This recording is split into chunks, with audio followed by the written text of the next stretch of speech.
Welcome everybody to Finding Your Purpose to Be. And today it's Spotlight, where we talk to purpose-driven entrepreneurs. And on today's show, we're talking to Mitchell Kraus of Total Intelligent Associates. And he's going to be talking about leveraging your wealth and to create the world you want, which sounds like a wonderful thing. Welcome, Mitchell. Please introduce yourself. Hi, Jane. I'm Mitchell Kraus with Capital Intelligence Associates. I'm a wealth manager here in Santa Monica and been doing this for 27 years now, and really love working with people who believe their wealth isn't just their financial wealth, that they're trying to leverage that to create a better world and a better family and everything that they're interested in besides growing rich. Oh, wow, Mitchell. What I like to do is to ask you how you got to where you are, how you found the purpose that is driving your business and creating your success. So could you tell us a little history about your company? That would be great. Thanks, Mitchell. Of course. I graduated from college and found myself in a job in the life insurance industry. And I learned very quickly that I was good at selling life insurance, but my job was to sell it to a lot of people who didn't need it. And as a fourth generation in the financial services business, my father and I had a conversation, and I went to work at a financial planning firm, which I really found some great passion for, because I was selling life insurance to those who needed it, but really I was helping individuals create financial plans and reach those financial plans. And it was very fulfilling. But what I learned is in financial planning, the end all be all is sort of helping people towards that retirement. And I learned that a lot of people had other goals and needs besides just building wealth so they could retire someday. That I had clients and friends who not only wanted to take care of their nest egg in their portfolio, but they wanted to help their family. They wanted to raise their kids in a socially conscious way. They wanted to help their parents.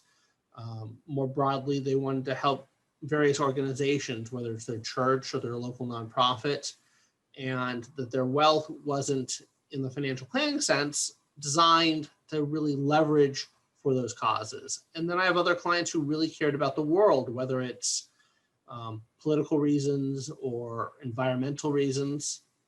And I've learned that through the years that people can leverage the wealth they have, their financial wealth, to help create, maybe it's social wealth, maybe it's community wealth, cultural wealth, leverage it. Sometimes I've helped clients build their physical, their health, through their finances, and realizing where they could leverage that, or to even build more time. And it's really, people are so concentrated on their financial wealth and trying to build the biggest portfolio possible, that looking at those issues and using their financial wealth as a leverage might not build as much of a financial wealth, but will create a much more meaningful position for them. So could you tell us a little bit more about socially responsible investing and health investing? I've not heard of health investing for your health, but of course, you know, we live in different countries, so maybe that's one of the reasons, but certainly the social and socially responsible investing. I know that, you know, I have legacies in my will, but is there other opportunities where you work? Yes, socially responsible investing, also known as ESG investing, so environmental, social, governance investing, is something that's been around for hundreds of years in some ways. And early on, a lot of the Presbyterians actually decided that they would not invest in companies that supported the slave trade. So it goes back that far, hundreds of years. And I think in a more modern approach to it, there's twofold. There's first asking yourself, you know, if you inherited this company, would you feel good about the business they're in? would you want to be in this business? Would you buy out a business like this? And for some people, that's very much environmental issues. I wouldn't want an oil drill next door to me. It might be more on a religious issue. And I have clients who are very religious who will not invest in companies that support certain things that they believe are against their religion. More on a social matter, that we have lots of clients who do not invest in for-profit prisons, per se. A client who doesn't want to invest in GMOs. And it's not my duty to tell an individual what their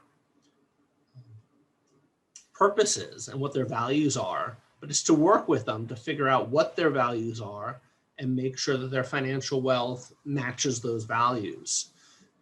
And invest in companies or invest in types of investments that match those values. As far as sort of physical wealth, when I talk about that, that's more of realizing that a lot of people work so hard to build these other wealths, they don't take care of their themselves and their own their physical nature, and they get into bad health. They're worrying about these things, and having these conversations and helping clients realize that everything is intertwined, that if you build millions of dollars, but then have all sorts of health problems and weigh 400 pounds, you're not creating the world you want to live in. And so how do you take some of the wealth you're building, and let's look at ways that maybe you can afford that physical therapist or physical trainer or whatever it might be to really round yourself out as a person and to really do what is needed to help you help yourself. And then that allows you to help the world. Oh, wow. Didn't even think of that. I mean, I'm making plans for my retirement because I'm getting there soon. And there's always the possibility I have to go into a nursing home, but I didn't think of it. You can actually, invest in certain companies that will help you in the future, for certainly. So you're thinking of understanding your wealth beyond your bank account. The part about that is, of course, you're thinking, I would call you a holistic person, actually. What would you say? Holistic investing in a way. Yes, I think holistic is a word that I've used, and a few others in the industry that work like me have used, to really look at the whole person. Any clients I meet with, before we start talking about their bank accounts and their investment accounts, we sort of talk about their values and their goals, and understanding what they're trying to accomplish in life and what's important about money to them. And understanding that will allow us to figure out what needs to be done in these other areas as far as their financial wealth is concerned. A lot of my clients are more concerned with their family than maybe themselves. And how do we leverage that financial wealth to take care of their family?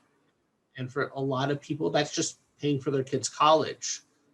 But if you look at surveys of the wealthiest in the United States, most really wealthy people would rather their kids inherit their values over their finances and their wealth, their financial wealth. So how do you teach your kids and your grandkids maybe your values and what's important to you, and how do you help them inherit that? And I think that's part of the holistic picture.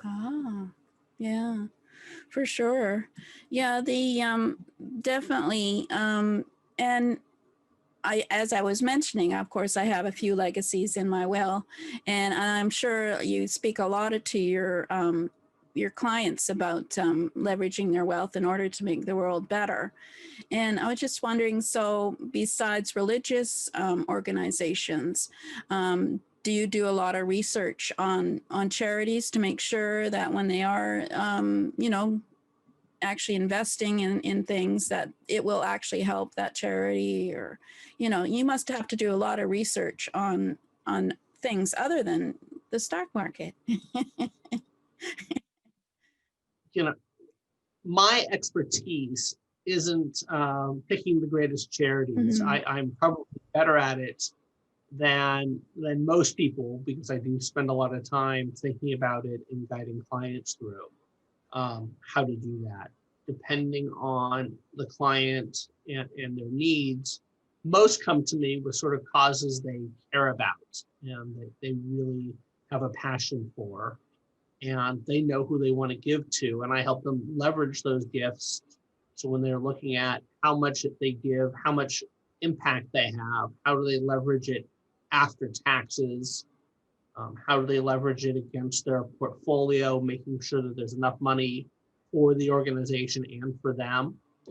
And when a client really wants to do research, there's a lot of organizations and consultants that we help them find and hire if they have a lot of wealth and they really want to beat in on a very specific cause and trying to find the best of those causes. I can find a lot of great places to start, but going down and interviewing charities on a big picture level, I'm pretty good at, and I've done that a lot. Oh.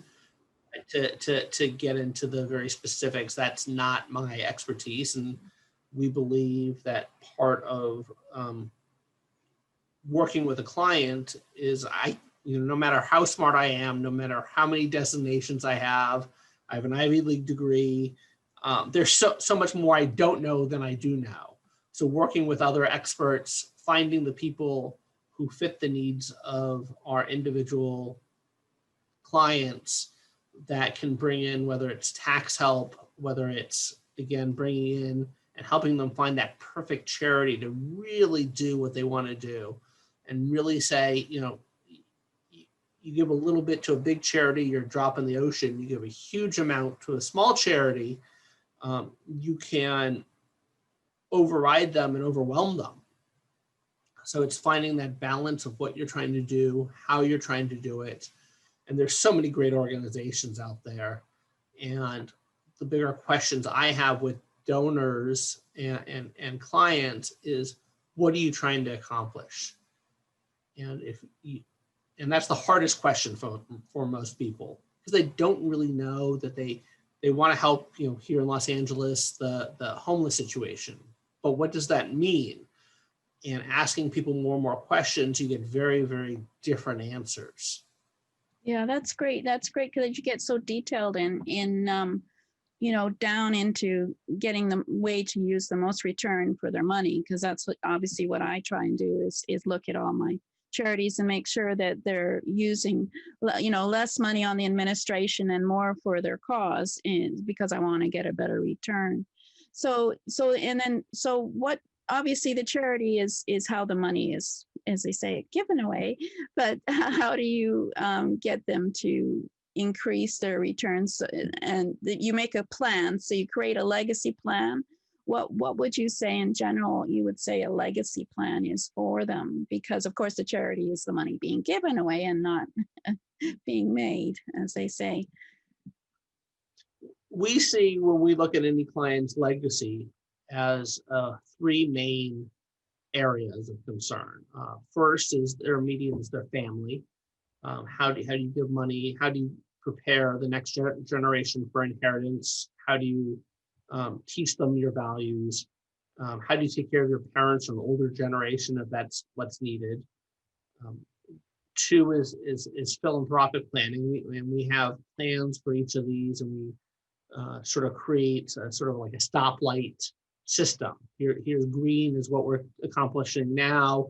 Here's yellow, which is sort of the next steps along the way, and red is part of the long-term plan. And we try to leverage all three of the aspects to each individual, and making sure they're always making progress.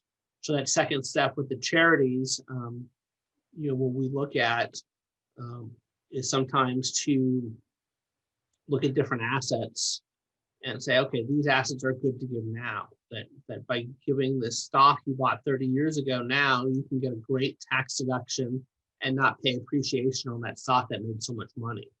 Or there's things to give later on, a lot of retirement plans, by the time they get to their heirs, might be worth pennies on the dollar. But if you give that to a charity upon death or while you're alive, um, the charity gets to use every single dollar. So looking at the different situations of what you're trying to do and weighing taxes, weighing immediate needs versus future needs, weighing all what you're trying to accomplish. We're always looking to refine and create a plan, a written plan of where you are now, and always trying to improve it. There's so many little aspects that it's impossible to set sail on a ship across the ocean to your destination and not make little changes along the way. And the more little changes, because the world changes, the climate changes, there could be on that ship, there could be a storm ahead of you, but also people change over time. And creating, when I ask clients about investing with their values, most people I talk to about that say, this is the first time anybody's ever asked me about that. Let me think about that before I get back to you. And we create a plan to start based on them not knowing. But the more I ask them and the more they think about it, those plans change over time. So their investments will change over time. Their charities that they care about change over time.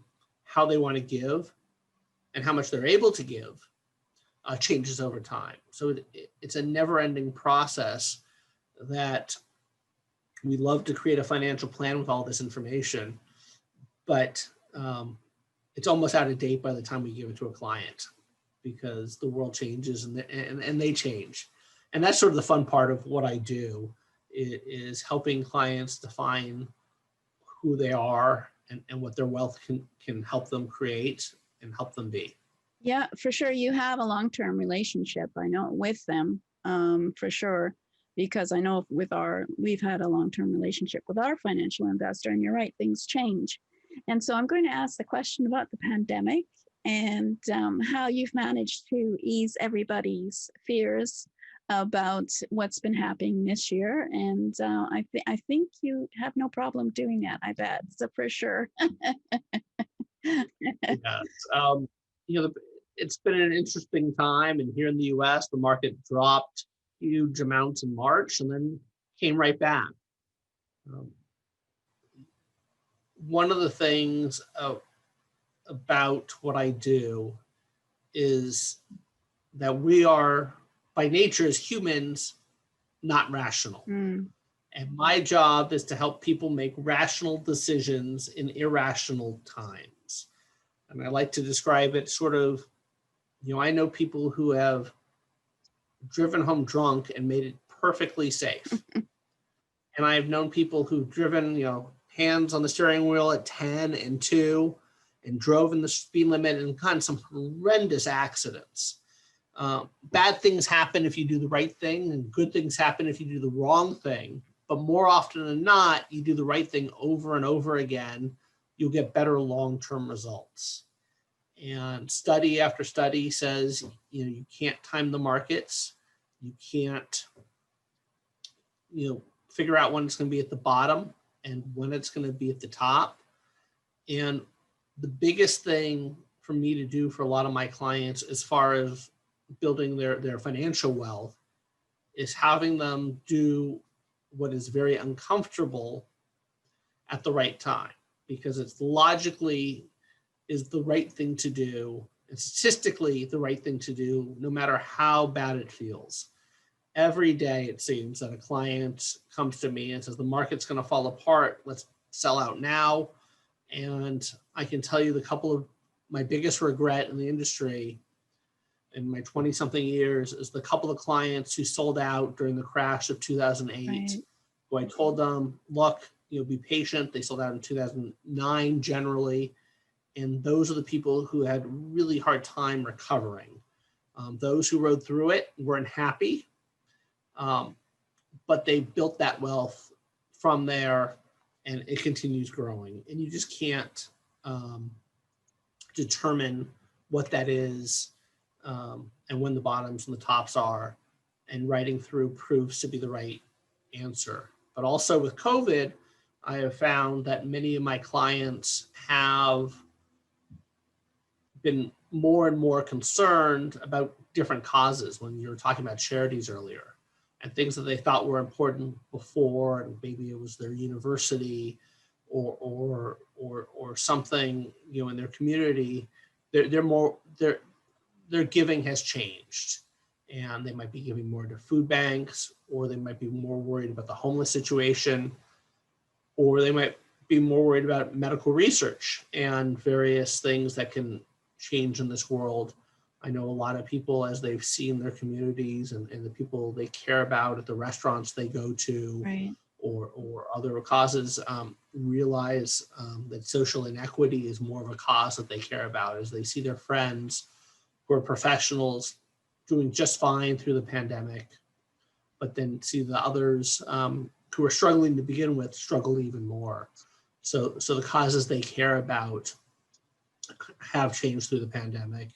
And it's been a very interesting time to work with people, revisit their plans, revisit their goals, both on a financial and on a community level, to relook at those items and try to keep them doing what is the rational thing to do, and not let their emotions sweep them away, which is real easy to do right now.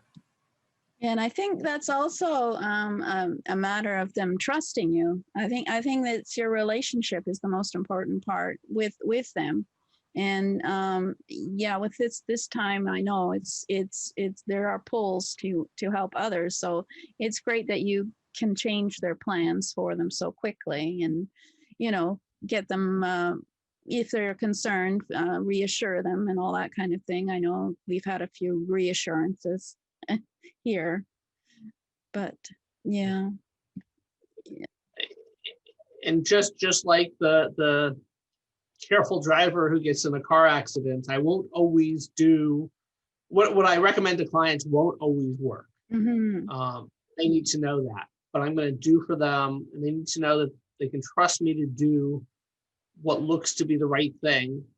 And if I keep on doing the right thing more often than not, over the long term, we'll get the right results. And that trust is there to keep them calm and to help them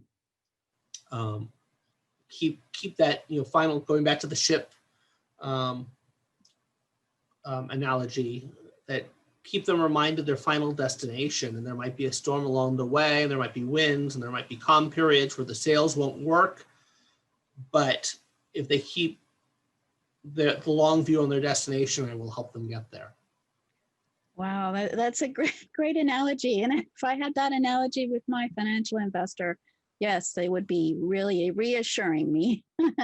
Thank you, Mitchell. That's wonderful. You've given some great things to think about, because I don't think anyone's ever thought about values and trust and purpose and legacy and all this when they're thinking about money. So I hope that you will be successful and continue and remind people that they need to have legacy planning. I think that's probably the first thing they think about when they talk to you anyway. So is you always try to do that with them, Mitchell?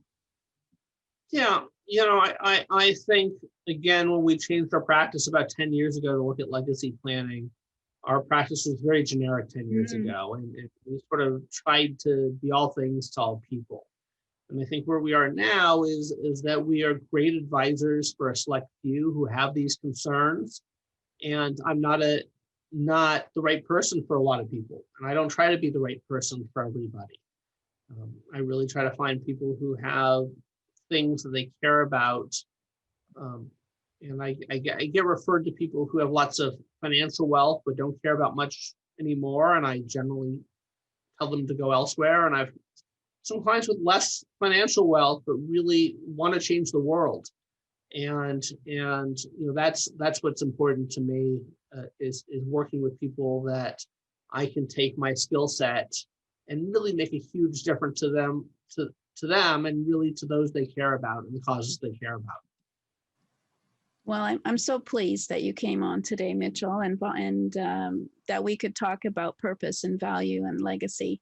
I'm so pleased because sometimes it's one thing you don't think about with finances, and so I'd like to thank you for coming on, and I'll be putting up your information for anyone who's interested at the end of the call. So thank you, Mitchell. It's been great, and you've made me hopeful for my planning. I didn't even think about you know what, maybe I should actually put some of my will charities into my planning rather than just sticking them in my will. So thank you very much, Mitchell. Oh, yeah, no, thank you, Jane. It's been, I always love talking about this with people, and even if they're not the right clients, sometimes it gets them started down a road. And I've gotten calls years later saying, or I've run into people at a social event saying, I thought you were a little off when I first met you, but I thought about what you had to say, and I really get that. And one of the great things about giving now instead of just in your will is you get to see change made from you. And not everybody can afford to give immediately, but if you can give a little bit and see the change you can make, it's just so much nicer than knowing that all those changes will be made after you're gone, which is still very important. Thank you, Mitchell. This has been Finding Your Purpose TV, and thank you very much, Mitchell Kraus, for coming on today. And I'll be showing information on how to contact you in a minute. Thank you, Mitchell. Thank you, Jane. For financial planning with thoughtful outcomes because it's your legacy, you can contact Mitchell at mkraus, MKRAUS, at CAPINTELLIAGENCE, or capintelligence.com, or Capital Intelligence Associates